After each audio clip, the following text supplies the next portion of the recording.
आइए नजर डालते हैं आज की कुछ खास खबर की ओर। भोपाल के बहुचर्चित व्यापम घोटाले के चलते विगत वर्षों में हुई कई परीक्षाएं एक एक कर रद्द कर दी गयी, मगर छात्रों से करोड़ों रुपए की फीस वसूल ली है। इसका खुलासा मुख्यमंत्री ने ही विधानसभा में पूछे सवाल के जवाब में किया है, जिसमें बताया गया है कि मंडल की विभिन्न बैंकों में लगभग 483 करोड़ रुपए से अधिक की राशि जमा है। वहीं अप्रैल 2022 से अभी नवम्बर तक किसी भी प्रतियोगी परीक्षा का परिणाम घोषित नहीं किया गया। वहीं उल्टे अभ्यर्थियों से लगभग 114 करोड़ रुपए की फीस और जमा करवा ली गई है। रहू के कांग्रेस विधायक जीतू पटवारी के सवाल के जवाब में यह चौंकाने वाली जानकारी सामने आई है। इसी तरह का सवाल किसानों की ऋण माफी से संबंधित भी पूछा गया, जिसके जवाब में यह बताया गया कि बीते 3 साल से जानकारी ही एकत्रित की जा रही है। वहीं कांग्रेस विधायक जीतू पटवारी ने व्यापम से संबंधित सवाल भी पूछा कि जनवरी 2020 से अभी नवंबर 2022 तक किस किस परीक्षा के लिए विज्ञप्ति जारी की गई है, उसकी सूची के साथ कितनी फीस छात्रों से ली, उसकी जानकारी दी जाए और कितने अभ्यर्थी इन परीक्षाओं में सफल घोषित किए गए।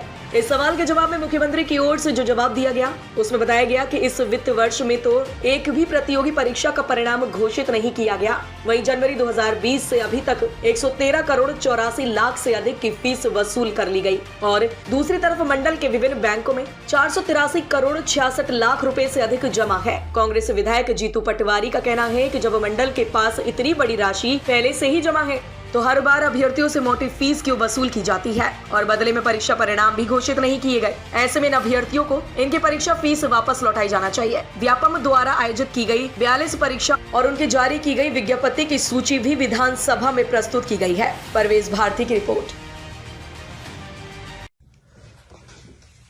आदरणीय मध्य प्रदेश के वो युवा साथी जो व्यापम के माध्यम से सरकार के अन्य विभागों में कई विभागों में नौकरियां करना चाहते हैं, वो मेरे पास आते हैं और कहते हैं कि हमारे पास पैसा नहीं है, रोजगार नहीं है, हमारे माता पिता के खर्चे पे हम पलते और बढ़ते हैं, हर बार एग्जाम देते हैं और हमें फिर भी नौकरी नहीं मिलती।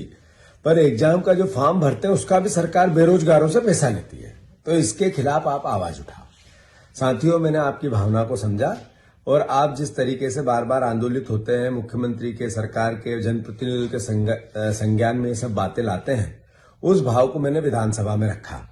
जब विधानसभा में उस बात को रखा और मैंने पूछा कि इस साल कितनी एग्जाम में कितना पैसा बेरोजगारों से आपने एकत्रित किया, तो 114 करोड़ रुपया हमारे मध्य प्रदेश के बेरोजगारों से हमारे व्यापम के माध्यम से सरकार ने इस साल इकट्ठा किया।